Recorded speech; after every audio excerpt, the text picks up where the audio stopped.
Good morning, kabayan, guys! So I'm back here and the cabin is called Summer House in Norway.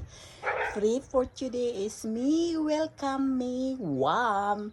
So nandito ako sa balcony sa cabin namin and take a look the views is blue sky and the dagat. So nandito yung dagat, guys, pero malamig pa siya.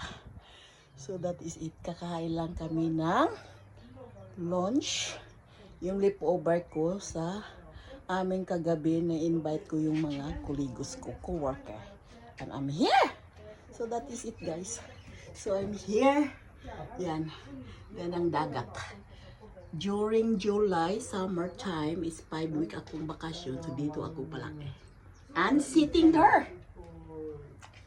Yes, and then my husband and daughter that is downstairs another day, another balcony. And the weather today, guys, is amazing. It's a beautiful guys, diba? Bye. The views of a cabin here in the summer house. Blue sky, pero yung dagat na yan, napakalamig yan, guys. Sa totoo lang, maligo naman kaming summer, pero lamig. Sa ano lang, lakas lang yang sa ano. Yan, that is it.